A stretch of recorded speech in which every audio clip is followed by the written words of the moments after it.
I got caught breaking curfew because I got caught in a doggy door. I completely believe this. Wow. I can see this because you have, no offense, and this is not a judgment. It's just a statement of fact. You have a big head. I do have a big head. I'm surprised the head actually made it through. Like physically, you got a big head. I was 11 pounds, 4 ounces, the biggest baby ever born at Scripps Hospital at that point in time in history in San Diego. Born, the out way, not the cutting out way. I have to make that Yeah, that clear. was a natural birth. So it was, and I swear to God, 9 of it was head. So I got caught breaking curfew because I got caught in the doggy door. My parents had this little asthmatic personal issue Shih Tzu, and it was tiny. They never thought that I could squeeze through. They always wondered because they knew I wasn't in my bed, and I would come home later after curfew, and they'd wake up in the morning, and I'd be in my bed, and they wondered, how the hell is he getting through? Because we double locked the door, we triple locked the door. Well, one time, so I could get like squeezed through like this, and kind of shimmy, and I'd barely make it, almost break the doggy door every time. Well, one time, I did not make it through. I got lodged in there so bad. I swear to God, this is absolute truth. I got lodged in there so bad, I slept there. I slept there. My dad came down in the morning in his robe. I can still remember the robe. It's got orange and brown stripes. He's got his coffee or drink or whatever, and he turns the corner and goes, it just starts cracking up.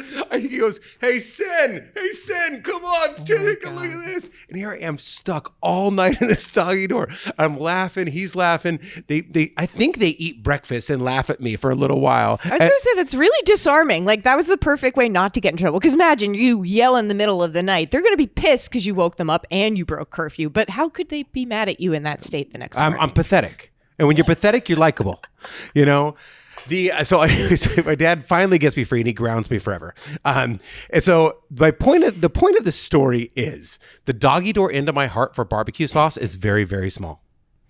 We've talked about this. This is weird. Okay, so here's my thing. It's a tight fit. If your barbecue sauce makes it into my house after curfew, you have a phenomenal barbecue sauce because my thought about barbecue sauce is this. You spent 12 hours, drank copious beers, creating this ultimately perfectly smoked ringed meat, and then you're just going to dunk it in a vat of sauce? You made the perfect piece of meat, and now you're going to put sauce on top of it? You like the thin, tangy, I'm assuming, not like the Kansas City style, yes. Yeah. The goopy. Oh, yeah. I kind of like it all. Oh, no. So I'm definitely more of like a North discerning. Carolina barbecue sauce, vinegary, thin, Yep. almost like a chimichurri that's liquidy. Yeah. So anyways, the point of all this is my window in my heart for barbecue sauce is so small and it's so tight and it hasn't been opened in a very, very, very long time. So if your barbecue sauce makes it, you got a damn good barbecue sauce. And that's the point of today. So last time we had Rosemary's on here, Rosemary's Burgers, my favorite human being in the world, Nicholas Balsamo. He gave us this burger and it had barbecue sauce on it. He told me that, and I looked at it and go, oh shit, I'm not gonna like this one. And I ate it, and I'm like, oh, that was great. That was my favorite one of the day. I actually ran into Nick in Liberty Station this weekend, and this is a good anecdote. He's Omni Nick. So my 2-year-old is running around stealing people's toys, goes up to this blanket, starts playing with this family stuff. The family's nowhere to be seen, and then off to the side, out of a tree, out of a bush, I hear, hey, it's totally cool. We're sharers. Please feel free to take our toys and share with us. And I like voice of an angel, this really sweet, nice, uplifting voice. And I turn around and we just look at each other because we had our sunglasses on. And he was like, I know you. And I was like, I know you. Pulled our sunglasses down. He goes, it's Nick, Rosemary's. Anyway. He's all, I'm hungover. You're hungover. Literally. It was like I was just like, wow, this is you in the wild, just fully being the angel that you are. He's a really sweet dude. And back to the barbecue sauce. It was phenomenal. So the way that this podcast has always been, it's just about to shed a light on the stories of the people that are making good shit, and introduce everybody to the best in the San Diego's food scene, right? And so just on that burger, I looked at Julia and I said, Julia, book whoever makes this barbecue sauce. I don't even know if they have a story. I'm like, it's just it tastes great. I'm sure somebody is a big dreamer behind it. And so we're going to have that guy on the podcast today. His name is Lars. He's from PB. He's a really nice guy. He's an ambitious guy. I talked to him a little bit ago, and we're going to get to know his story, including some interesting things about what you have to do to bottle a barbecue sauce. He started it during the pandemic, just cooking like barbecues, like street to street to street to street. That's it. Welcome to Happy Half Hour. I'm Troy Johnson. This is Jackie Bryant. We are San Diego Magazine. Just the two of us. We're just San Diego Mag. That's it. That's it. We do everything. We kind of seem like except for the stuff you don't like. We don't do that. Yeah. Yes. That's everyone else. That's everybody else. This is everything you need to know about San Diego's food scene every single week. Thank you for joining us. This is our San Diego Magazine conference table, which we had to break an elevator to actually make it in. This is the one beautiful remnant of the people that own San Diego Magazine before us. It's an heirloom, if you will. It's definitely an heirloom. I'm going to stop rambling and we're going to get into the news. Jackie, take it away. What's happening? Yeah, we've got some news.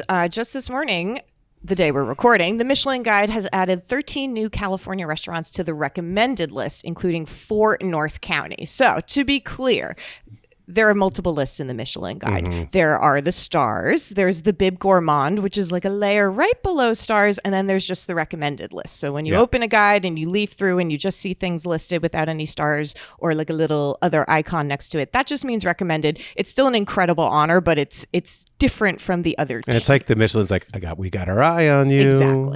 Exactly. So the new San Diego area additions include Atelier Mana, which Troy has reviewed. Mana is up in Lucadia. It's just basically an open air restaurant run by Andrew Bachelier, who was the one that started Juna Jolie with John Resnick.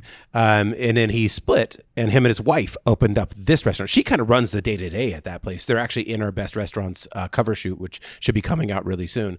The best thing to order there, they have a tuna tostada, which, holy shit, the sauces on the tuna tostada are so good. The porridge is really good. Kind of a sleeper if you dare to go there. You will be rewarded. And then they have a sticky bun, essentially. Oh God, it's so good. Anyways, okay. Yeah. And then there's Lilo, which has only been open for a month, but that's Californian fine dining cuisine from John Resnick and Eric Boss. We've talked quite a bit about it, and Troy discussed the recent opening in Carlsbad. Talked about it, I think, last week or the week before on the podcast, but that's going to be, it's already big news that it's open.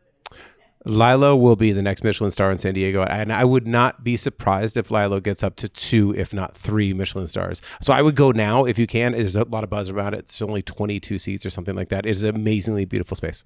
And on the other end of the spectrum, there's Tanner's Prime Burgers. So they're in partnership with Brent Beef, who is also in partnership with Ranch 45, who we just had on the podcast. Mm-hmm. They're the best burgers in town. It is. So Mike Martinelli, who's our new president and president and COO, he came over from New York, so he doesn't know much about food. New York, I mean, they're just getting their first couple of restaurants. And he took his whole family there to Oceanside because they had a soccer tournament this weekend. He goes, I just spent $100 on burgers. And, I'm like, usually when you follow that statement with, I can't believe it wasn't worth it. He's like, holy shit, it's one of the best things I've had in so long. He's like, it's so good. I mean, you have a chef that cooked at Banu, which is a 3-star Michelin restaurant. And he came down and partnered with Brant Beef to open up this smash burger joint. And they're using beef tallow in serve. Wine and Food Festival, the inaugural Avocado Cup, which I judged. I'm proud to say that I voted for them for a winner. So good. No, it's the best. It's the best. So Jackie, mob straight up that burger. It was like, you're a made burger now. You're a Jackie burger. We're going to initiate you in. This means something. And if you ever go vegetarian on me, you're dead to me. And basically, long story short, that's how they ended up on the Michelin recommended list, because I crown them the Avocado Cup winner. As we said, we don't want to overstate things, but we are San Diego. Just Jackie and I. That's it. Just two of us, just making San Diego happen. I built that building right there. So that's in Oceanside. And we've got one more, another podcast alum, 24 Sons. Those are the Addison alums who opened up a Chinese contemporary cuisine spot in Oceanside. So yeah, and it's in a really cool. It's in a strip mall. You got to get the Red Rabbit. I've talked about this before. They do basically they are taking rabbit and marinating it in its own blood and spices. And that may sound disgusting, but that is using the whole animal. That's what real cooks and chefs do. And it is so damn good. Okay. Next. So the Blind Lady crew will revive the Village Grill in Balboa Park. This is big news. I mean, Blind Lady Ale House has just been a great staple. Jeff Motch does, and Clea Hantman, that husband and wife who have worked their asses off to create something really cool in Normal Heights. Normal Heights? Yeah, Yeah. Normal Heights. Yeah. Right on Adams. Right on Adams Avenue. And then they had Panama 66. You know, there's a couple of good things. There's Artifact, there's Prado, there's Panama 66. Panama 66 is amazing lately, by the way. I've been going a lot because, young kids. Yeah. It rules. I know. I noticed it has like low stars on Yelp, which I'm like, what? How does that have low stars? I'm like, that's I'm eating well there. Drinking I love that place. I absolutely love it. I know, and it's you go in there. Panama 66 is open air. There is music Wednesday through Sunday, I want to say. Gilbert Castellanos does a jazz jam there on Wednesday nights. And he's played on Diana Krall's record. He's played with like all the jazz legends. He's a San Diego-based trumpeter? Yep. Yeah. Sax? I think no, it's trumpet. Trumpet. It's trumpet. It's trumpet. So anyways, you got one of the best jazz players in the country that just does and the that. sculptures, And there's the a art sculpture install. garden. If you bring kids, it's totally kid friendly. You go out on the grass and they can run around near the sculptures. It's got a little water feature. It's awesome. So they're opening up in the old village grill spot by the big ass tree. Exactly. Jason Mraz. He's reviving the Oceanside Jitters Coffee Pub. Jason Mraz is so awesome. I love this story. Here Another podcast alum. Sorry to brag, but I'm very proud of that person. You got a Grammy-winning musician who has made made enough money to probably be good for the rest of his life and a couple other lives, and he could just kind of check out. And what does he do? He gets totally involved with the farming community in San Diego. He saw this Oceanside spot, which is basically run by the original story of this is fascinating. It was run by Denise Richards. Remember the actress Denise Richards? Denise Richards' father, right? Denise Richards' parents. So they were running this coffee shop up in Oceanside, and then she became this internationally famous actress, for like, I don't know, 5-10 years or whatever, how long her career was. I'm sure she's still going, but she was like the limelight, for like 5 she was years. Absolutely A-list in her time. Yeah. 100%. And then it was taken over by a long time employee, right? That was, what is her name? Val. I think her name is Valley. Yeah. And I apologize. We're not going to edit this out. We're going to show how I should do my better research. But anyways, the owner has owned it for a long time, and they have a ton of musicians there. It's become a hangout for local musicians, touring musicians. Some famous musicians will come and book under a different name, like do an acoustic and set. just do an acoustic set. And Jason Mraz was a big fan and friend, and she basically told him,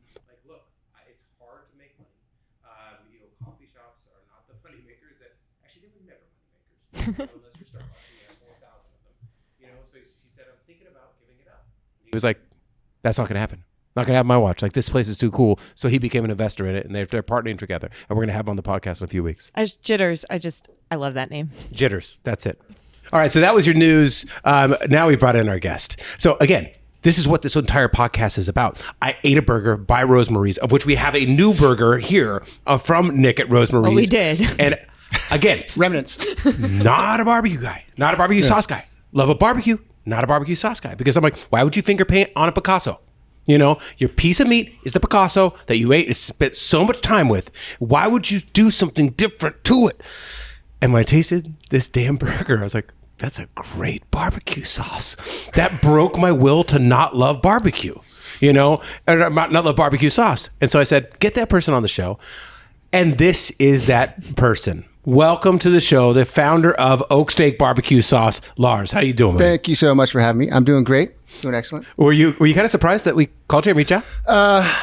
Yeah, actually. And I was listening to, the other podcast, and Nick was talking about me. You guys were talking about me, and I was like, oh, that's great. And then when you guys reached out, and I was like, oh, they're actually going to reach out. Sweet. Awesome. Like, that guy just I thought he just lied on camera. See, truth in reporting, truth in journalism. I was like, this is great. You guys are such supporters of community and stuff like that. So I was really happy, stoked that you guys reached out. Well, and that's one of the things that, ideally, this is how this room goes, right? You invite somebody on that you love what they do. Nick, I love his personality. I love the way he was born. I love the way he was raised. I love the way he evolved and flowered. Literally. That sounds really it's so bad. True. I just love that guy. He's great. But he's just great. And I love his burgers, and then he's like, hey, try this barbecue sauce. I'm like, okay, now it's a daisy chain of storytelling, right? Yeah. It's just like, okay, well, invite that dude in. I have no idea if he's got a story. I have no idea if he's got great, perfectly coiffed hair. And he does.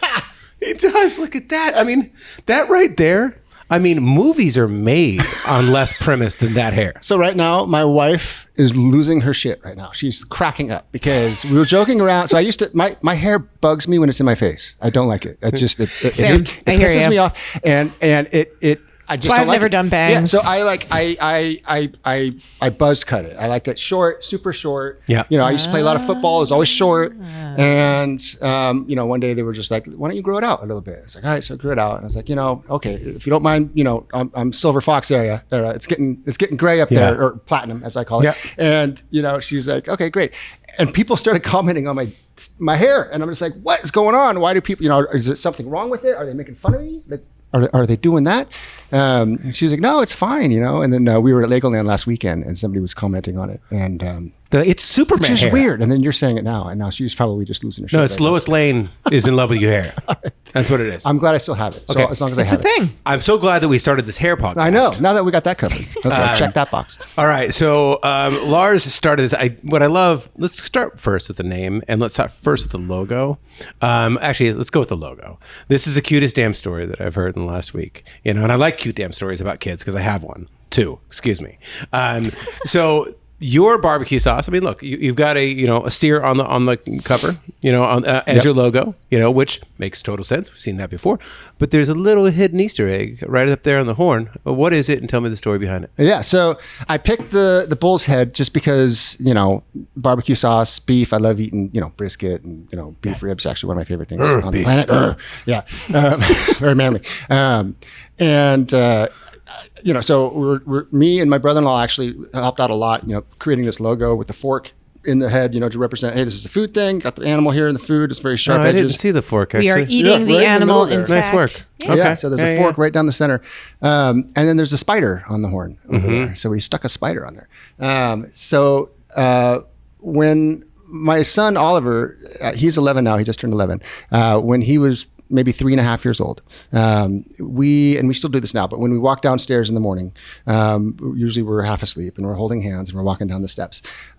In the stairwell, there's this really, you know, high ceiling part of it that you can't We've get got to. one of those too, Yeah. where the ceiling goes way up above the staircase. Yeah, way up there. But when you're at the top of the stairs, it's at eye level. So that window up there never gets touched. So it was spider webs all up in that. No all one up knows in how there. to touch that window. Nobody gets in there. Yeah. So, you know, and it had been like that forever.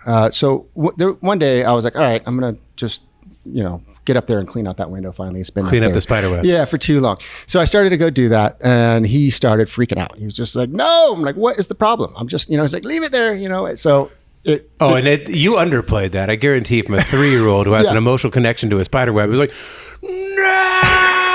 Yeah, that's like a whole ecosystem. It's like, what, I step on your favorite Lego? Like, Yeah. what did I break? So he didn't want me to do it. So I asked him, you know, I said, Oliver, what's the deal? You know, he's like, you got to keep the spider. I say good morning to it. Every morning when I walk down the stairs, I see it, you know, because it's eye level. And he's like, in my head, I say good morning to the spider. So I was like, oh, okay, that's cool. Yes, we can keep the spider, but you gotta come up with the name for the spider. You got to name it something if we're going to keep it as a pet. So This is what I love. We're going to Charlotte's Web, Templeton the Rat territory. I love it. Except for listen to the name. Yeah. So he just looks and thinks about it for a second and just completely random. He's just like, Oak Steak. Let's call it Oak Steak. Yeah, just out of the blue. Just totally random. And I was like, okay, this is not a bar and grill, you know, although that's a great name for a bar and Your grill. 3-year-old been drinking around PB for a little bit. Yeah, It's well, wait till rules. you hear what he wanted to name his brother. But so Oak Steak was the spider. So we're like, okay, we're going to keep the spider. His name's Oak Steak, and he lives up in the window. You know, fine, whatever. It was very cute. So we kept it. And then, and then years later, when barbecue sauce was becoming, hey, this is going to be a business. We gotta have a name. Yeah. You know, there wasn't even any like list of names. Like that just popped into my head. It was like, Oak Steak is a perfect name for a barbecue sauce. You know, I was like, Oliver, can we name it Oak Steak? And he's like, yeah. I love that you asked him for copyright. Oh yeah. And it's all on tape. It's all on video. So, you know. Oh, good. So you can't Yes. come back can't- yeah, to the That's empire. a legal later. contract in the state of California. Yeah. Yeah, exactly. So there's no going back now. But See, that's I love that. That rules. Obviously, food is about family is about food, and that little spider on your logo. So every time you see it, and that's kind of identifies the brand in the store. You have a lot of places that have. I mean, not to say your logo is not unique; it's beautiful. But you have a lot of like steer-oriented barbecue sauces. Look for the one with the little spider in the little corner. Spider on there. Yeah. That's Oliver's Oak Steak. That is, and I hit a couple. There's a couple more Easter eggs too. So on each one of the bottles, I hit another spider somewhere else on the bottle. It's like the Playboy bunny of barbecue sauces. Yeah. They hid a bunny on the cover of every Playboy for like 40 years. It'd be in like the fold of a sheet. Not that I knew. Not that I ever. I'm just saying this was a right. Of course, yes, absolutely. Yeah, media literacy and education and history. Absolutely. Yes. Yeah, well, I'm a historian of this kind of stuff. Well, now I'm in. I'm trying to. Yeah, so now you got to find it. But so there's always one on the logo. There's always one on the logo, and it's somewhere else on the bottle. Somewhere else on the bottle. Okay. In different spots. All right, you keep going. I'll find it. So my question while she's searching for your little spider, why the hell do I like your barbecue sauce? I don't know. It's so I made this barbecue sauce just for me. Like it's not something I tried to make because I wanted to start a business. I wasn't making it because I thought I can do better, or anything like that. I just I like.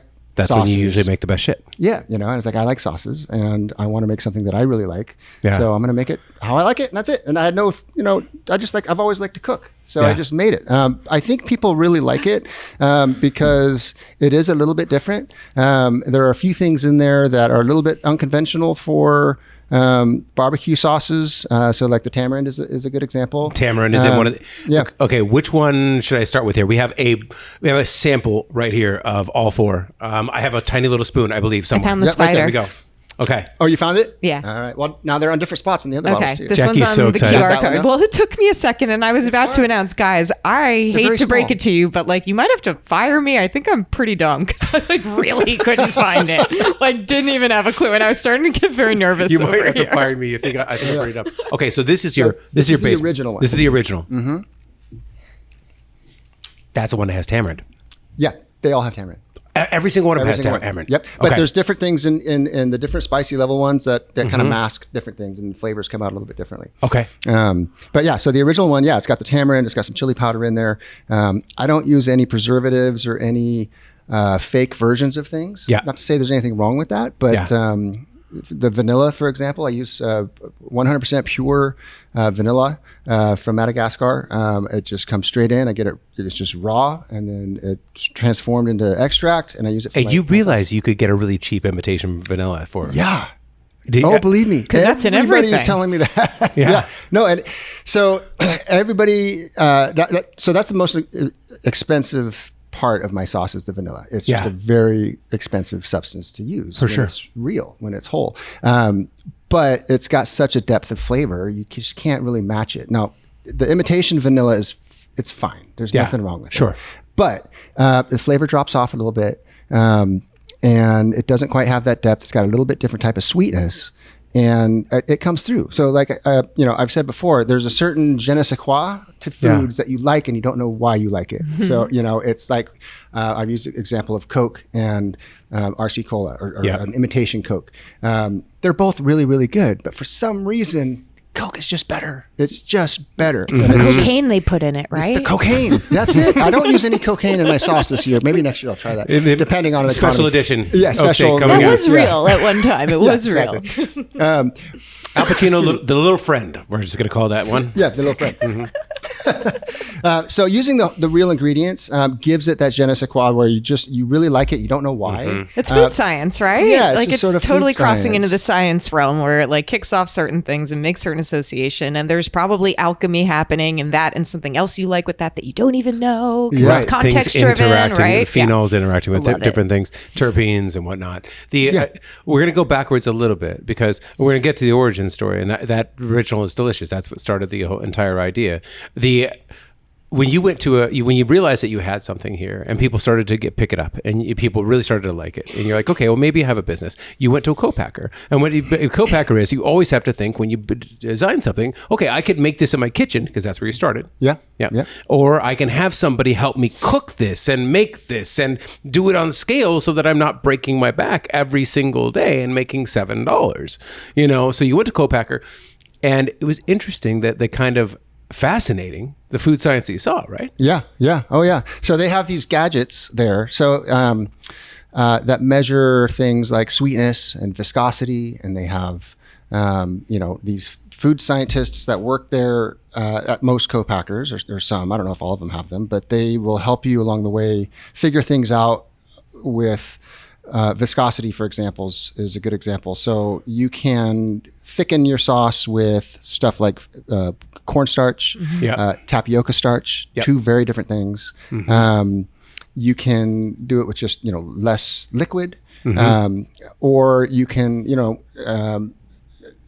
combine different flavors to create a new flavor without using. So like one of the things they were talking about is like, if you want to have a smoky flavor without adding a whole bunch of liquid smoke, you can combine these spices together and get an essence of smoke without actually having any smoke. And it was close. Yeah. You taste it, you're like, wow, that's crazy. And it was like with the garlic too. So like if you're using like, I haven't released I'm messing around with the garlic aioli. I really love garlic. And I use fresh garlic. And one of the things they were telling me was like, you can't use fresh garlic. I was like, yes, I can. No, you can't. It's like, no, it's too expensive. And they're looking out for your well-being. They're like, it's too expensive. Isn't it antimicrobial?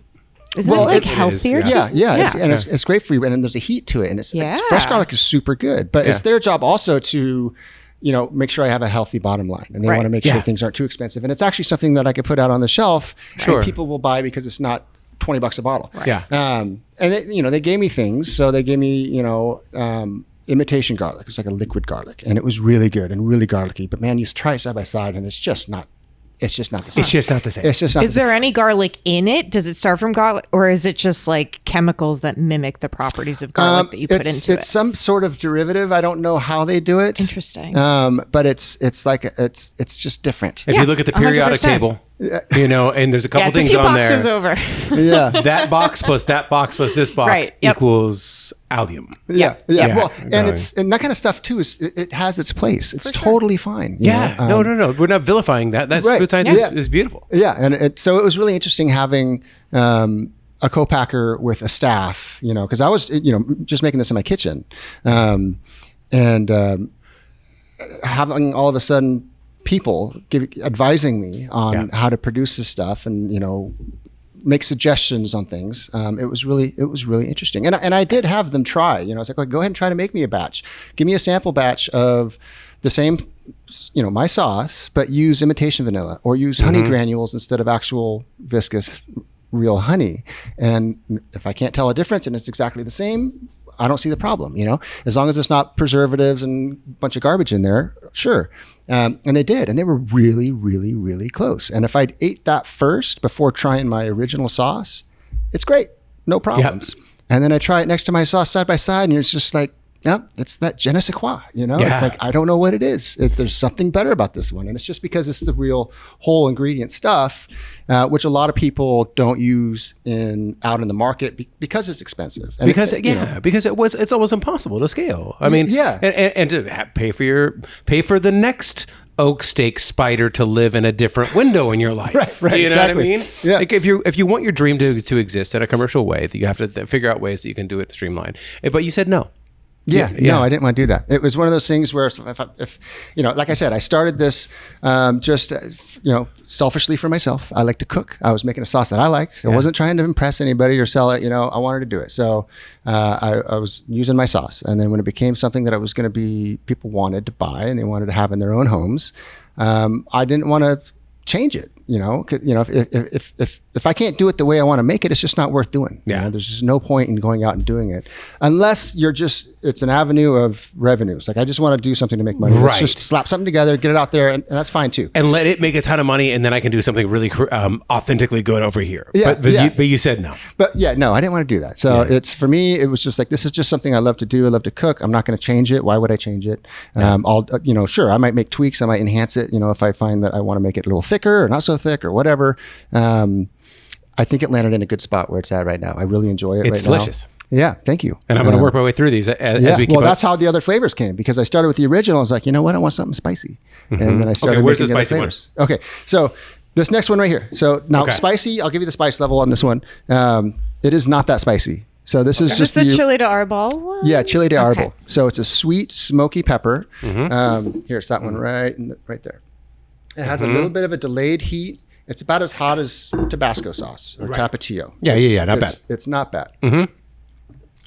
Oh yeah, it just gives you a light tickle punch. Yeah. It's just it just kind of lets you know it's there, kind of ribs you a little bit. I got a little heat here. It's like when it gets back to the epiglottis, like that soft tongue. It's the after for sure. It takes a couple of seconds. Yeah, it's there. It but moves its way over there, my deadened tongue from years of bad decisions. Yeah, and right, when like, finally there it's the she only is. fresh part of my mouth that's left. It's like, oh, hey, now you can feel something. Here's a spice for you. Yeah.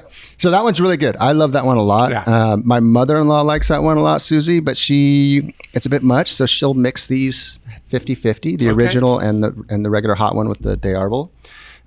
She'll make like they call it a suburban 1980s Thousand Island. Remember where you just mix mayonnaise and ketchup together? Yes. Oh yeah. A little bit of relish. A tiny bit Don't forget relish. the relish. Burger sauce. Burger sauce. Yes. Got to do it. I know that. So I started making some hot ones. So the hot one I made was great. It was very modest. Okay. This one right here is the offensively hot one. This is the one that he brought an award, and you didn't know, you didn't really know about this competition. Somebody said you should submit. You submitted it to a spicy foods competition, and you won that beautiful little trophy. Yeah. So this one right here, I wanted something really hot. I love spicy hot. Yeah. I wasn't expecting anybody else to like this but me. Right. So I used scorpion chilies in here. And This is my own personal pain. I mean, do you know hot sauce people? They're I love hot. I love it so too. That's what I was going to say. Like, you were never going to get away without doing a hot one, actually, which is good. It's really hot for barbecue sauce. I would say it's not super hot for like a hot sauce. That's kind of so like if perfect. you were on the hot ones, if this was like a hot ones episode, Yeah. this would be like maybe 5 Okay. or something. That's Like, perfect. it's not- 5 is starting to I be- mean, it depends on who you ask. Discomfort has entered the room. Yeah, it's getting in there. It's getting up there. And remember, Is that the one on the slider? No. No, He that's- put jalapenios on there. Oh, got it. Delicious jalapenos. So the progression of this one is nice. So you eat it, you taste the pepper right away, the scorpion chili, and then it's got a very slow progression. It's the one on the end here. It starts to creep in. It'll take a full minute to really coat your mouth. But the cool thing about this pepper is it stays in the back of your mouth. So you can be getting down and dirty on a bunch of ribs or pulled pork, get it all over your face. It's not going to burn your lips. It's not going to burn the tip of your tongue. It's going to stay in the back. So It's going to sear your insides. it'll get you. It'll kill you from the inside out is how it works. You unintentionally became Penthouse Forums. Producer Julie Didn't even catch that one. chocolate. I'm just trying to give good content here. Yeah. Oh, that There lights she you up. is. Yeah. Ooh, it's in my nose. It How did it comes get up in. there? Yeah. Oh, it takes over the whole face. Yeah. Yeah. But it doesn't Only burn in your my nasal face. No, And no, it no, stays no. back there with the food. So you can still continue to eat your food, enjoy the food, and taste it, but it won't overpower the flavors of the food. I had it raw, and usually when you eat it raw, without anything else, or a fat to coat, to kind of protect your taste buds from it, or your nerves. Usually it's a lot more intense. That's perfect. No, it's great. You can actually eat that. Now, keep in mind, I dialed this back quite a bit from my first version of it. My eyelids are sweating. Your eyeballs are sweating? Eyelids a little bit. I can feel it. Yeah. It's hot, but like I said, it's not a hot sauce hot. Yeah. So the little spoonful you took is like a good portion of a hot sauce. Right. So barbecue sauce, you're going to be doing like half a cup maybe of this. So it's a lot hotter throughout a meal. But that's why we call it offensively hot. Okay. Yeah. But it did great. I came out with it last year. And like you said, right after I came out with it, a friend of mine suggested I enter it into this this competition, the International Flavor Awards. They have a spicy division. It's called the International Flavor Awards, and they have a extra hot barbecue sauce category. So I sent it in there, and then I was totally surprised. I got first place, and it won. They got this little trophy here, so it was nice to get some validation right out of the gate. Yeah, People especially, liked it. especially when you've had the love of your neighbors. Yeah. Your neighbors and your family have said that it's good. But when you get it from something like that, it gives it a little extra exterior validation. Yeah. Okay, last one. This is the mustard. The mustard, yes. I saw this. So one of our favorite places. Ooh. Damn. That's got a spice to it too. That is great. Oh, yeah, that's perfect. That's exactly Okay. the kind of mustard I'm into. Oh my God.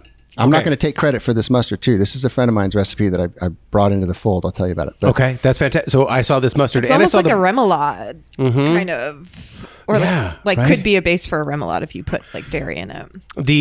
I think both your barbecue sauces, probably just a mustard actually. One of our favorite cheese shops, Smallgoods in La Jolla. I love Smallgoods. Smallgoods is one of the best. One of the best we're- sandwiches. We're going to have them on the podcast. You'll hear about it next week. Oh, nice. Yeah, they're a great couple. But I saw, this is another reason why I knew I was validated after just booking you to come on this on a whim, because I loved it on Rosemary's. I went into Smallgoods afterwards and there it was. And they're like, oh no, that's delicious shit.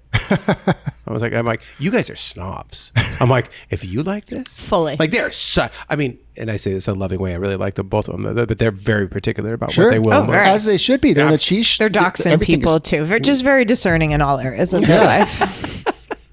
All right, so tell me a little bit about the mustard. So the mustard. Okay, so I've always loved mustard. Yeah, same. I've been a mustard guy. I've got lots of Hot dog, mustards in I the only house. do mustard and relish. Oh, Well, really? thank fucking God. No I mayonnaise. was literally going to have to get up and walk out. Fucking news, Yeah, Troy. like Oh, you just announced that you have a mouth. I'm shorting out right Your now. mouth works. Thank God, I don't have to leave the podcast mid recording. Well, if you like mustard on a hot dog, so I make a fire dog. I call it. It's Okay. offensively hot barbecue sauce and the spicy mustard. Oh, together I on can a hot see dog. that. about that. It's hot. Yep. Okay. So I love mustard, and this guy. So his name's John. Yeah. He lives over by Rocky's. You know Rocky's Burgers. Do I know Rocky's Burgers? I figured you do. I've been kidnapped by their hostility many times. It's hard to get out of that place. That's what I love about them. I mean, it's like Stockholm syndrome at Rockies. Yeah. You know, you're like, you go in and they're like, what the do you want? What do you And I'm want? like, a burger? Yeah. A burger, sir, please. You know, and they're like, sit down. I'm like, yes, I will. And then you kind of start loving them because they're so surly. You know, Yeah, you're like, yeah. oh my God, you treat me so badly. They give you what and you I'm need. loving this relationship with you. And I say, like, and then you have 2 burgers and a couple beers. What's the name of the place downtown? It was like everybody was in A Dick's Last Resort? Dick's. Yeah, Dick's. Yeah. yeah. Only- It's only kind of like real life. Yeah, Yeah. exactly. Anyways, so go ahead. Anyway, so the guy there, Joe, he's been there forever. He was telling me about this guy that makes mustard that lives behind him, comes in sometimes. Yeah. And so I looked him up and found out there's this guy, he makes this stuff called Big Bills on the Hills mustard. Yeah. Big Bill on the Hills mustard. And I was like, all right, well, let's meet up. So I texted him. I was like, hey, let's go to Rocky's. Let's meet up. Let's have a beer. And we started talking about the mustard and trying it. And he was trying my sauces. I was trying the mustard. And he was, young entrepreneur like Just me. 2 saucy He was just dudes hanging out at a bar. Yeah, Yeah. we were just hanging out there, 2 saucy dudes at a bar, and we're just talking. We're just shooting the shit. We're talking about stuff, and he was trying to build his brand. I was trying to start mine. Yeah. And I loved it. So I started selling his bottles on my website. Big Bill on the Hills bottles, mustard. You can barely say it. Yeah, I can't. It's, just Big it's Bill the on the hot Hill. sauce. I'm having all this hot sauce. My lips are like dancing. Yeah. So that was working out great for a really long time. And then it got to the point where I was having a little bit more success with my bottles as multiple SKUs, Yep, multiple flavors for sure. with retailers Yeah. than one-offs here and there. So we just talked and we thought, let's combine our efforts and, We'll partner on it. we'll partner up, Yeah. So I brought his sauce, which he still makes for me. This is his sauce. I did not make the sauce. This is his. In a PB kitchen? Initially. Now Okay. he's at a co-packer now. Okay. Yeah. So we're doing a co-pack. We're just like my barbecue sauce. Yeah. He was doing it in his kitchen under a food cottage license. Got it. And then, so if you read my bottle, the mustard right here, Big Bill on the Hill, it talks about him and the mustard Awesome. and where that came from. So that's another local guy. I love that. Just And like I love the cottage license that was put out. God, I want to say it was 2013, 12, 13. Yeah. Something like that. It basically said, like, look, you don't have to own an entire factory and business, a corporation to be able to make food. Yeah. All right. Adhere to these things. You can make these things in your home. That mustard, your barbecue sauce, that sort of thing. And then, sure, once you scale up, get a little more official and everything else. Yeah, another Yeah. one in the annals of legalizing normal human behavior. We're like, yeah, we'll give this to you. You know what? That seems vaguely not dangerous whatsoever. Why don't we let you bring joy into people's lives through your thank you barbecue so sauce? Yeah.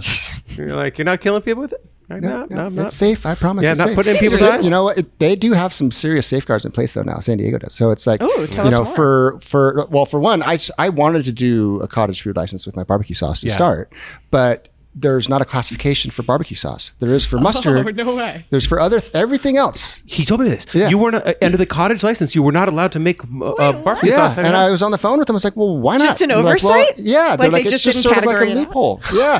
They're like, well, it's pretty similar ingredients to mustard, where it's, there's vinegar in there, there's some sugar in there, and a bunch of spices, there other and some water, condiments? and stuff like that. And she didn't know. She was just like, I don't know. You're gonna have to call Sacramento and talk to somebody in the state. And I'm like, that's not gonna happen. I just I'm want not to make gonna convince barbecue anybody. sauce. Yeah. This is such a love this is this. a beautifully stereotypical interaction with anybody that has dealt with the state. Yeah. State and or the city. No offense to either one of them. They do fantastic work, and there are many, many great people there. But the conversation usually bureaucracy, goes like, why is that the case? And they're like, yeah, because it's the case. I'm going to forward you the next person who's equipped to deal with this. Please hold. Please hold. Yeah. Oh man. Okay, so that's great. Yeah. We're jumping over a little bit. We ran through your barbecue sauces. We talked a little bit about the origin of the name. How much does someone's pregnancy affect the future of your business? If you're talking about my wife, Yeah, I'm talking about your wife. Okay. Yes. You're like, where are you going with this? That's a weird question. Yeah. So you Oddly started specific, making yet this vague. with another oak, right? You started making it with Stone beer. 'cause you were- Yeah. So I was making it with beer originally. So I've worked for Stone Brewing Company, now Stone Distributing Company, now turning into something else. Since 2007. So it's been 17 and a half years. I've been doing sales for them outside sales. But yeah, my original recipe, I used Oak Arrogant Bastard in my barbecue sauce. Yeah. And it was great. Had great flavors, everything. And this was, and I'm going to back this story. I'm going to interrupt it to continue it. This was during the pandemic, right? Or was it before the pandemic? I changed the recipe before the pandemic. Okay, got it. The pandemic is when it really started to take off. Okay. When I was making it for myself. So my wife was pregnant with our first kid. Yeah. And Oliver. Yeah. And she wanted me to make pulled pork sliders with my barbecue sauce for the baby shower, but she didn't want the beer. She didn't want to smell the beer. She had nothing. She's like that. Nope. There's some simian no. It was a hard no. Yeah. It was the time of pregnancy where she wanted dill pickle cheese and a bratwurst. Yeah. And she was like, She wants what peanut she butter wants. and avocado. Give it to me. Just stuff like that. So she didn't want the beer. So she asked me to make it without the beer. So Got it. So I took it out and I just sort of changed things up a little bit and just redeveloped the recipe. And then it no longer had the beer, which turned out to be a good thing because they stopped making Oak Arrogant Bastard Ale. Right. Which is unfortunate because it was such a good beer. And they're not going to stop making garlic. Right, You know exactly. what I mean? So they'll never run out of the other stuff. That was like one of the first craft beers I ever had whenever it made its way to the Arrogant East Bastard. Coast way back when. I remember being in Vermont and we had Magic Hat there, but I remember seeing this like surly, devilish, arrogant bastard. I was like, what's this? That was way before I even knew San Diego. What's happening? You got a little bro in you. Oh, I'm such a pro. You are such a bro. Arrogant Bastard is definitely the bros to the bro beers. Yeah, you're a cool chick if you're drinking that. So, and then really the barbecue sauce started taking off during the pandemic. You started like bringing Leaky Barbecue to neighbors, right? Yeah. So when everything shut down, the pandemic hit, all the restaurants closed down. Everything was just basically done. Everything was closed down. So to help supplement my income and help out my neighbors, Because you're selling beer for Stone. right? I was selling beer for Stone, and everything shut down. Everything so your shut down. livelihood, you've got kid. Yeah. Yeah. Nothing. So just like a lot of other people, there was a huge oh shit moment. What are we going to do? Especially for places that are restaurant owners, food people, because that was now no longer, everything's closed. What are you going to do? So I started just smoking meat and making barbecue meals and plates for my neighbors and doing food delivery from out of my house. And obviously I wasn't selling it because I can't do that. Yeah. That's totally illegal. Yeah, that would have been illegal. But if somebody donated, they're welcome to donate. Exactly. Yeah. So anyway, I kept making food, for people for free, donating, barbecue so meals. you're making barbecue and you're making barbecue sauce in order to feed your family. Yeah. I mean, to make something while you're going through the pandemic. I mean, just to get to the next bill that needs to be paid. Subsistence barbecue sauce making. Yeah, exactly. It was a necessity. I had to do it. And it helped that I love sitting around smoking meat. I love doing that. And you have plenty of time to do it. It's true. I love to cook. So I'm, making all the sauces and the food and doing deliveries, and people just kept asking for more sauce on the side. Can we get some more? And I was just, I was making it in a pot and I was just putting it in little, there's little sauce containers with little lids. You buy it Smart and Final. Yeah. And just What are putting those it on the called? sides. They're ramekins. Ramekins. Yeah. Right? Plastic I ramekins? was going to say little plastic ramekins. Yeah, Okay. they're like Anyway. little ramekins. So What are those things called? Cups. they're cups. They're I don't know, sauce but they're bowls. not. But they're not. There's something. They're called something. Those are else. called forks. It's I probably like a French name ramekins. Let's for go it. with that. Yeah. So I started, people asked me to put it in a bottle. So I was like, all right. So I started buying bottles from Amazon and, caps. And I started getting all my ingredients from Costco Business Center, which is the first time I discovered Costco Business Center. Yeah. With Yeah. their food department. Have you gone to like their meat section? Really? No. Oh my God. Okay. So go into their like, This is a hot tip. Yeah. so lay they it on have me. they have whole goats. Oh, wow. Yeah, and they have the giant dino big ribs like this, Oh, yeah. uncut. They have all the big things that restaurants buy, and they open at 7 a.m. So you can go early, and they have all the regular stuff too. Most of the regular stuff that the like the Marina, Costco has. Yeah. But they have the big bulky stuff, so you can get big things of pork shoulder. So if you got a bunch of friends coming over for the weekend, you got a spit going on in your suburban front yard, and you need a goat. Yeah. Or you're having a You need goat. Flintstones theme party. Blocks Yeah, of cheese like this, like just if Yeah. check it out. Okay, So I was going there all the time, and I was getting it and getting the ingredients and ordering the bottles, and it just started getting crazy, and I started making a lot of sauce. Yeah. And it got to the point where I was making it in my little 3-quart pot, and then it moved up to my big pasta pot and start doing that, and then I was like, I better get out the turkey fryer, so I get out the turkey fryer, and I started doing 5-6 gallons at a time, cooking this stuff up, and it just became too much, and then it just had to, there was a decision that had to be made. It's like, do I keep doing this? Do I stop doing this? Well, I can't keep doing this. And your family at this point is like, stop doing it in our Wife's kitchen. like, why is there barbecue sauce on everything all the time? Like, why is there barbecue sauce on all the cupboards? Where? There, over there. It's like, oh. That's the thing. Yeah. That where is one of the most crucial moments in marital situations. I'm like, where? I don't. Oh, yes, I do. Yeah, Oh, yes. okay. Yep. I see it right there. Yeah. Yep. My yep, friend's husband is making wine at home now, so it's yeah. I'm hearing this a lot on the other side. It's the same thing. Same thing, It's like, yeah. why is there a vat in our living room? Yeah. What? What is that thing? It's a hydrometer, honey. No. What, are you making meth? No.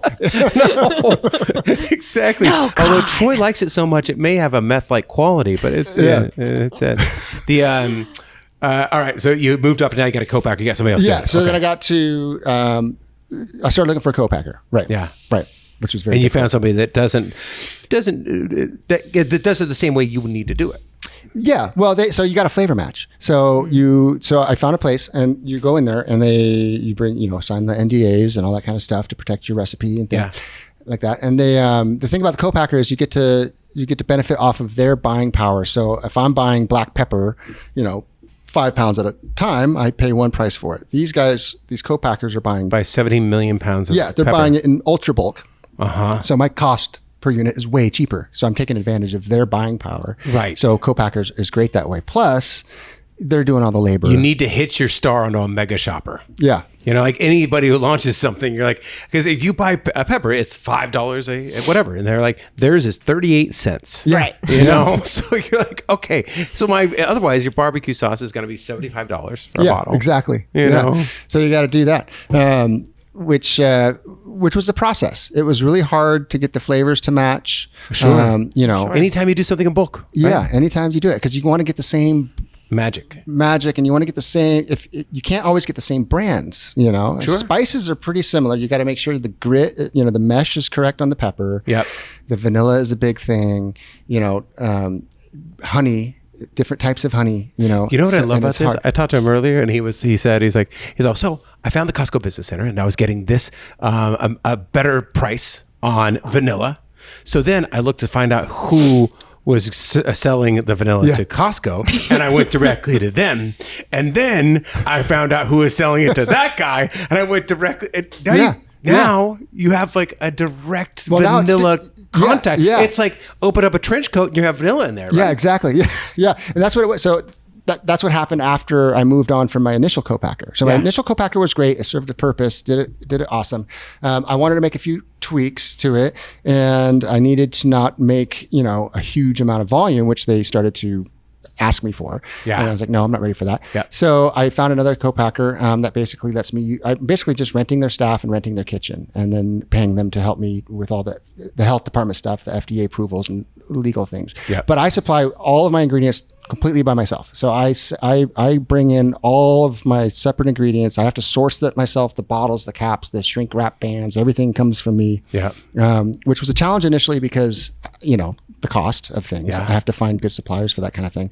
But yeah, like the vanilla is one of those things. It's like tracking down the drug dealer. Who's the drug lord here? Because it's super expensive. Like I don't want to pay the street price. I want to pay, I want to pay the dealer price. What's the better and you price? need it pure. You're all Steven the Clurb Yeah. is charging a premium. All right. Yeah. It's like, is this the same stuff or is this the cut stuff? I don't want the cut stuff. It's real, dude. Yeah. I'm And gonna nobody go wants to find give it the up. cocoa plant. It's all plant Yeah. stuff. It's Yeah. all plant stuff. Yeah. Yeah, and that chase is fun because you're kind of doing some investigative work and you're feeling kind of clever trying to figure it out. But nobody wants to give it up. Nobody wants to give up. because they lose the sale, right? So Top secret. yeah, it's like, well, we get it from mafia. somebody. Yeah, they don't want to give it up. So it's eventually with vanilla, I bounced around all over the place, and I finally found a company who I think they're in Wisconsin, actually. I have to double check, but they get their vanilla beans directly from the farmers in Madagascar. They order it raw, and it gets shipped directly to their warehouse. They process it into extract and then send it to straight to me. Lars. Yep, and I get it straight. So it's the pure Madagascar uncut version of the. So if you just ever raw want to vanilla. get something uncut, you just call Lars. Pure uncut Madagascar. Lars. Lars Sorry. Uncut. Yeah. You came to San Diego. You lived on a boat. Oh yeah. It- Well, it- I ended up on the boat for a little bit. Yeah. So I moved down from Humboldt. I grew Yeah. up in Humboldt County, up in Eureka, way up in the redwoods, which is gorgeous. That's when you started up to there. like food a lot. That's when I- There's something funny in the air. The appetite, just big appetite up there. A lot of people with big appetites. Guys, it's up all just there. plants. Yeah. But the fog put a damper on things. I had to get out of here. I had to get south. Yeah, I So feel I that. came down to SoCal. And it was hard when I first came down here. So odd jobs. I was Too doing, expensive. It's just different. It's different up on the hill. It's way different. I was now this is way back in the day, but when I was living in Eureka, I think I had a roommate. I had a 2-bedroom house. It was on like a 1/4 acre. I think it was like $700 a month for everything. On a 1/4 acre. It was like, and then I come down here, and at the time, this is actually pretty crazy to think about too. When I first moved down here, my first place was on Dawes and Chalcedony, in PB, and it was $1,400 a month for a 2-bedroom apartment, which is insanely cheap now if you think about it. That's God. crazy. No. But back then, that's like, this is nuts. This is Right? twice what I'm paying now For $1,400, like a tiny they're little like, place. there's a tent in my yard. Yeah. You can pee over the fence. Yeah, it was insane. So I was struggling for a little bit, and I was working some really weird. I bounced around doing different jobs and things like that. I worked at the Longs in PB for a long time. I worked at Vaughn's in Claremont when they went on strike. It was just hard. So I couldn't cover rent for a while. Yeah. Yeah. And my parents were, come on home, we'll take care of you. And You're like, I'm not doing it. I didn't want to do it. I did not want to, all I knew is I didn't want to be up north anymore because I wanted to be where the sunshine was, the beach, just the magazine cover. SoCal was just like on my brain. It's like, I don't. Can you say that again? Yeah, one more Are the time. magazine covers? Or Magazine cover. If you know a good magazine in San Diego. Yeah, put yeah, yeah. That represents the Sunsets town and- well. Yeah. Right. I know a few guys. So make your life a magazine cover life. Yeah, exactly. Sorry. San Diego. Buy into San Diego Magazine. Julia's looking at me like, what the fuck is going on? Okay, sorry.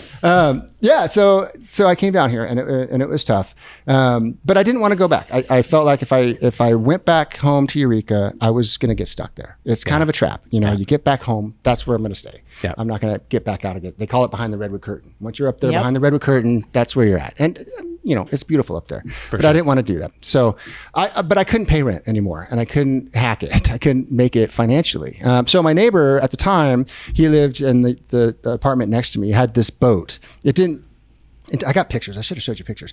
It didn't run. It had sunk at some point. It was like this little, I think it was Quality.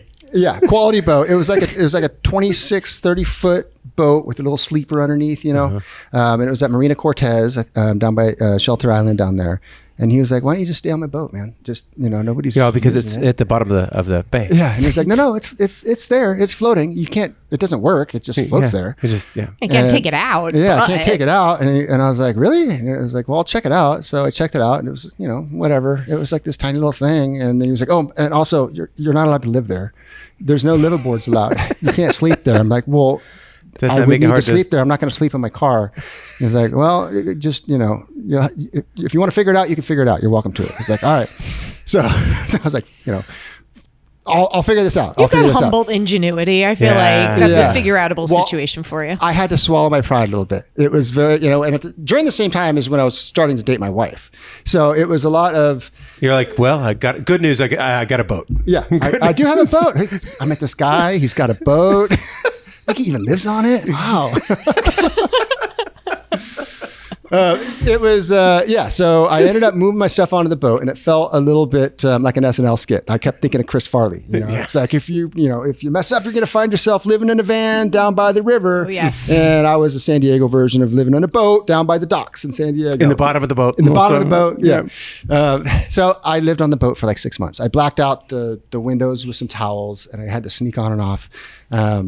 And I lived on there until my wife was gracious enough to, my girlfriend at the time, let me start crashing on her couch.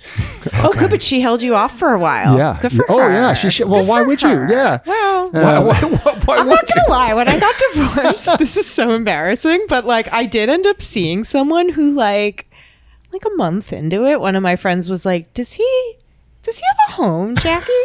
And I was like, oh, I don't know. We haven't really discussed I wasn't that. super discerning, and it turns out maybe he didn't. So I'm actually good for your wife. Yeah. Good for her. Well, she didn't, she was dating me before I got on the boat. So. Oh, okay. So she knew the trajectory. My memory's not the best, man. Yeah. So she knew what was happening. Right. And I was working full time. I was doing all the things. So it wasn't like I was just she was going to let you smoking figure joints it on out. the couch all day playing video games. I'm just on the boat. I was working my ass off. I was doing everything I could to try to make this work. And but she wanted to stop bothering me. I'm test on you a level little 4. bit. Yeah. I like that. Good for her. Good for you guys. So she, I love this. So that's what you have to do. That's the cost of paradise, right? I'm going to find somebody's boat that doesn't work anymore, may have sunk at one point in time, and it may sink again. But I'm going to sleep in it for as long as I can and convince this woman who should have some slight hesitations that I'm the one for her for the rest of her life. Yeah, exactly. Well, but, I was in my early 20s. I was very good looking and very charming at the time. And so I was able to rope her in a little bit. I had my spell on her. The spell of your 20s. Also, being able to when I had abs. When I had abs, my arguments went so much better. I never had abs. I feel like being able to take a boat out also is like only half of the thing. Like you just want to be on the water. Right. So if you can't even take it out, who cares? Okay. Frankly, I loved sitting out in the back of the boat in the sunshine. And I had a barbecue out there, and I would you had a barbecue back on there? Yeah. Oh, you've been barbecue for a long time. It's just like, there we go. It was I felt like I could imagine, I was just daydreaming, like, I'm just sitting there out on my boat, having a barbecue. You were kind of living the dream. So, and then I'm going to fast forward way through your life because this is getting long. It's getting out of control. I'm just kidding. This is fantastic. But because Julia will give me a look and she'll be like, this has gone on for 17 hours for you. You got to stop this. Slow it down. Madness. Okay. Yeah. So we're going to fast forward a little bit. So you start working in the beer industry. I mean, really like when craft beer takes off, you and your wife get the idea that you're like, look, there's not wine tours like there is. You have wine tours up in Napa, but you have this exploding beer scene down in San Diego, craft beer. Why don't we build tours? So you start renting limos. You start renting buses. You start renting like high end, you pick people up at their house, give them a guided tour through the beer scene. You got to see it like front and center when it was really taking off, right? Yeah. Cool. So we got to start. So we started this. So the craft beer scene was just really booming in the 2010s, moving into that part. And there was no organized brewery tour companies doing anything like they do with wine. And, it was getting crazy popular. So we started a company called Brew Hop, and we still have it today. Apparently, they were in San Diego Magazine. I think it was San Diego Magazine. We had some press that came because we just took off like gangbusters. You know what I hope happens? I know. It was actually like one of us on that a competitor. Well, it was a competitor. Yeah. This just happens all the time. They're like, "Oh, San Diego Magazine! I've totally been in there. Look, here it is." And they hold up the masthead of my biggest competitor. I'm all right. Well, I feel like a dick. Anybody else feel like a dick? I'm gonna find it.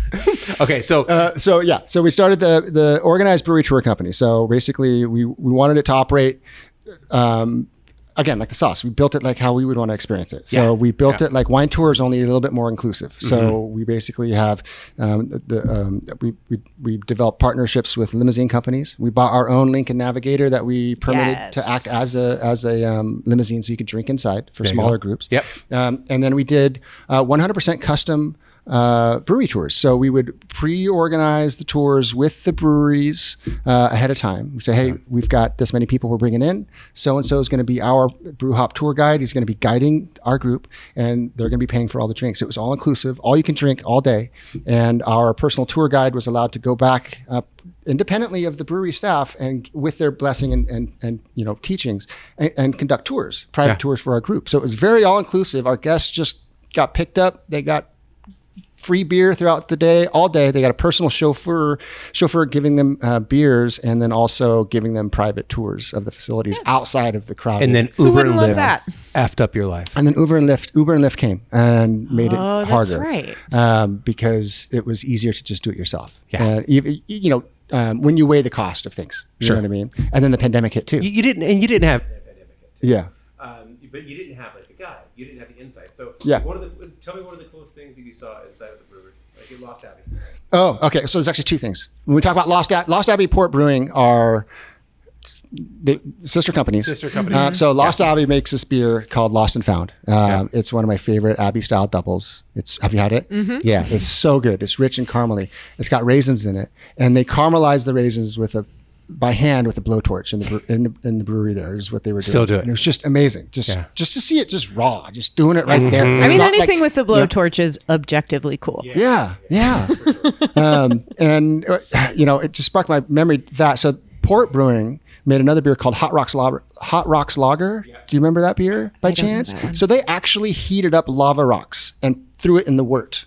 And the red hot lava rocks would caramelize the wort when they put it in there. I know. And then it's like the Maillard reaction with steaks when you're cooking it. Same thing with the rocks and the wort, and they put it in there, and then they ferment it out and they make it. So you got to see all this firsthand. Yeah. What about the CO2 passing out? Tell me. Yeah. So fun. Yeah. So that. So one of the things when you're fermenting beer, you have a blow off, which is, the yeast is eating the sugars and is creating CO2 and alcohol. The CO2 has to go through a fermentation lock so that it doesn't, it's got to escape without allowing any air to come in. So you put that tube into a big bucket of water.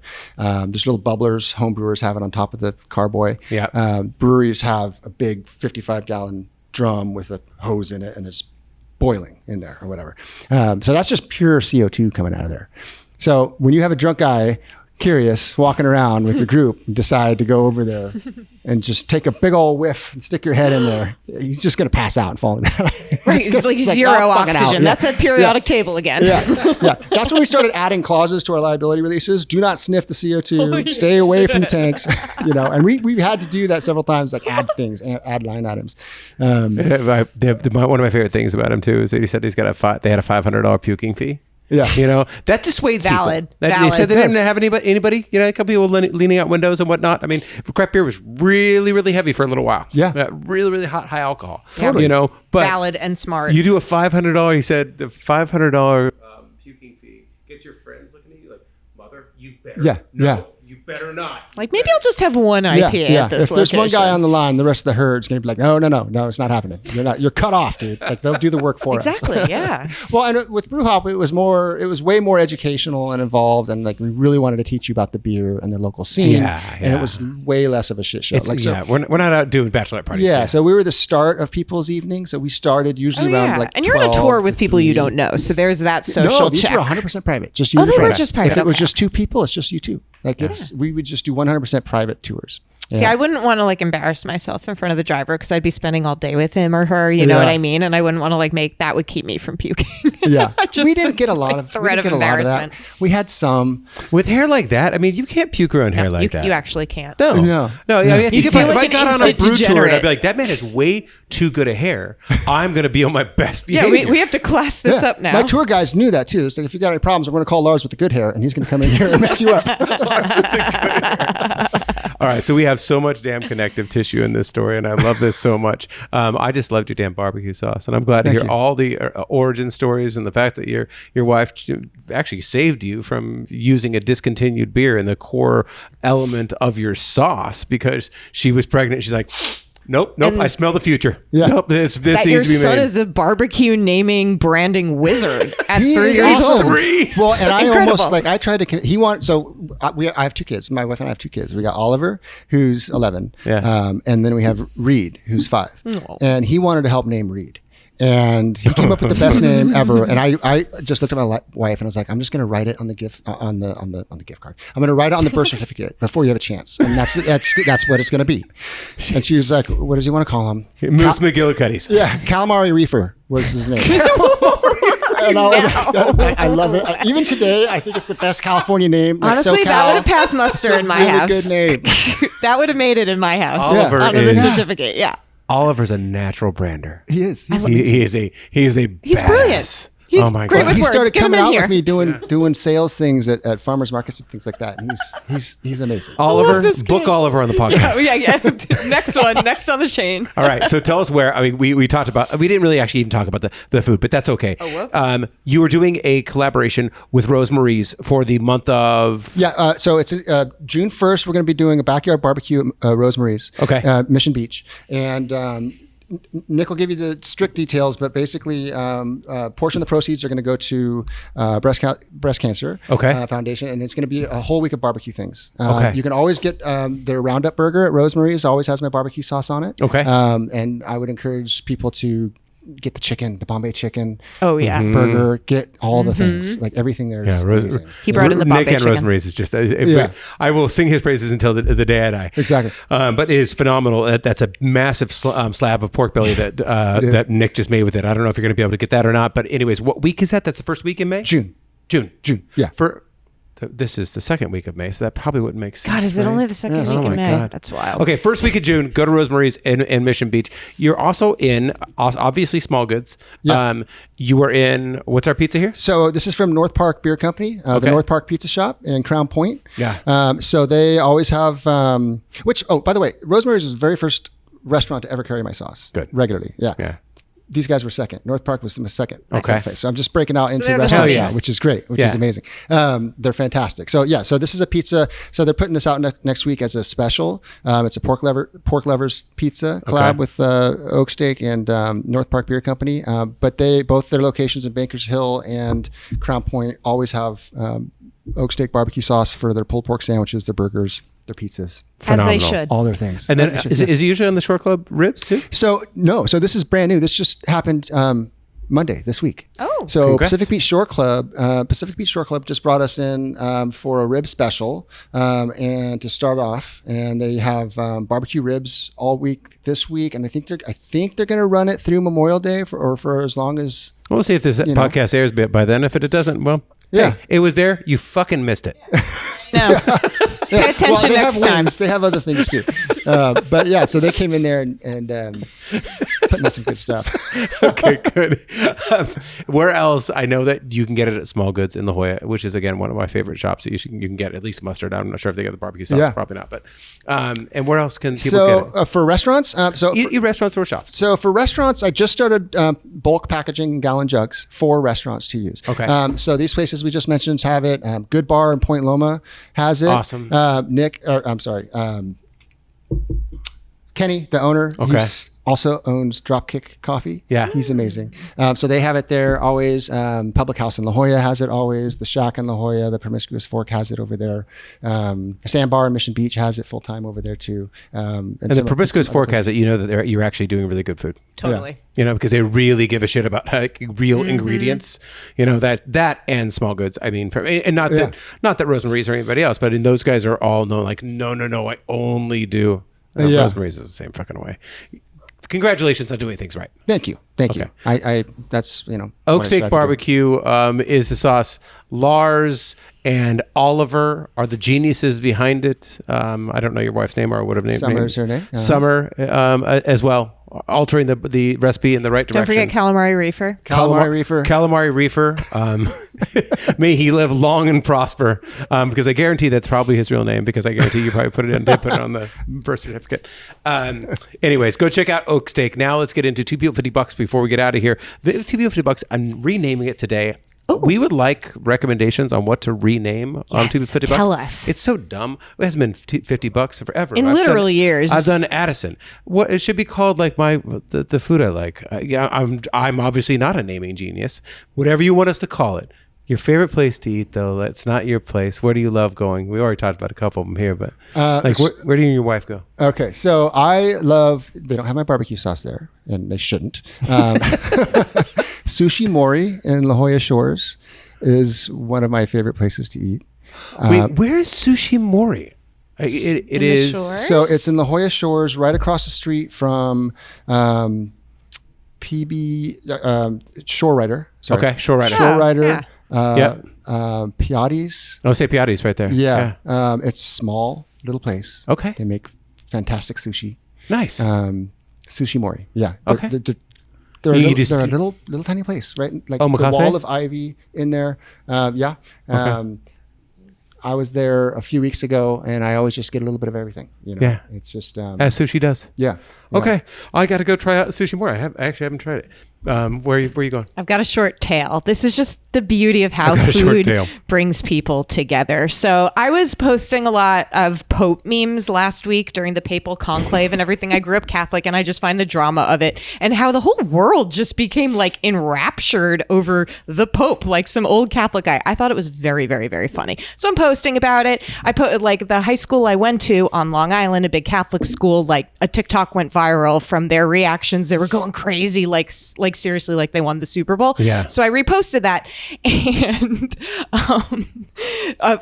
the guy from Marigold Bagels DM'd me, and he goes, "Does this mean that you're from Long Island?" And I was like, "Oh yeah, baby, 100%." And I actually heard that you were too. So long story short, Marigold Bagels, which is opening a meme brought you together. A Catholic meme from my Catholic school on Long Island. He was like, "Wait, I know who you are and where you're from. Like, what is the deal here?" This is meant to be. Yeah. So he's been popping up recently at Ponyboy every Saturday. Yeah. With egg sandwiches, just like bagel schmear and lox. And Marigold just did a collaboration with Crack Shack. Mm-hmm. Yes, exactly. Is this where you're going or no? No. Okay. I want to let everyone know about this collab. It's every weekend at Ponyboy, and you can go. And also the Ponyboy staff is making like incredible brunch cocktails, like an Irish coffee in the classic New York coffee cups. Okay. The whole thing is amazing. And so he'll be doing that indefinitely until the brick and mortar in the old Solomon spot on 30th and North Park opens. Marigold Bagels. That's where you can do it. Phenomenal. It's opening up in the old Solomon spot. Okay, got it. Yep.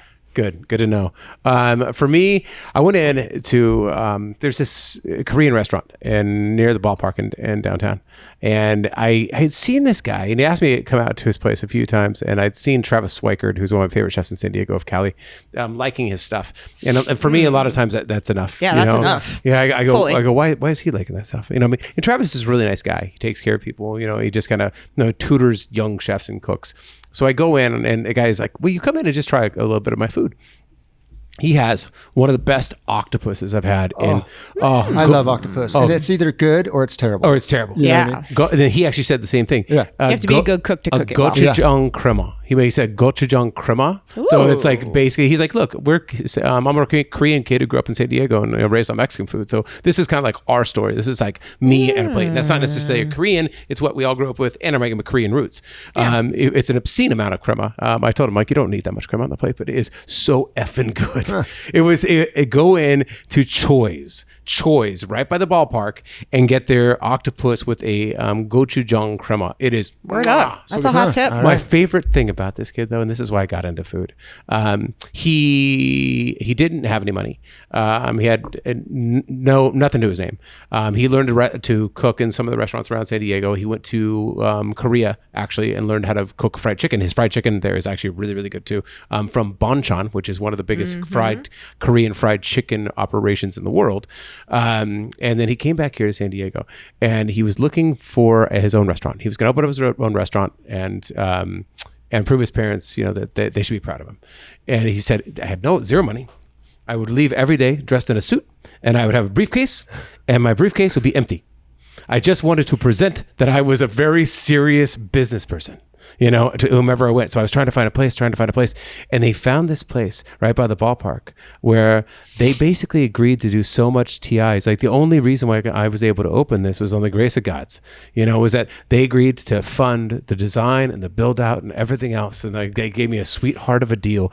Everybody in that restaurant is under 27 years old. Every single person in the kitchen, he's 24. He looks like he's 18, and he's just the sweetest, most ambitious, most kind, welcoming guy. I went in there and I had a personalized welcome with a little flower on it, and I thought that was, sometimes in media they take a little bit extra care. I thought that was, no, they just do that for everyone. Everybody. I looked across the tables. Every single person there had a personal note. Nice. And it was like, and he was just, everybody in there was. I'm like, these are the youngest, most beautiful, optimistic, energetic entrepreneurs in San Diego. Go to Choi's, support the hell out of him. It's not going to be perfect. There was a few dishes that I was like, that didn't work. But his octopus is phenomenal, and he's just the kind of person that you want to support forever and ever and ever. I love those little touches. I know that little information. You know what I mean? It's like I want to go support. Exactly. Yeah. It's just one of those. You walk in, you're like, I feel good about myself. Being here. Anyways, that's it. That is our happy half hour. Lars, thank you so much for coming on and sharing your story in 27 different directions, because I don't have a straight story in my 2 half hours. 2 half hours. Couple half hours. A lot of little side stories and side streets. Oh yeah, we are your side quest crew. She's like, we're at 62 minutes, you idiots. Like I said, 2 half hours. She's like, look at that.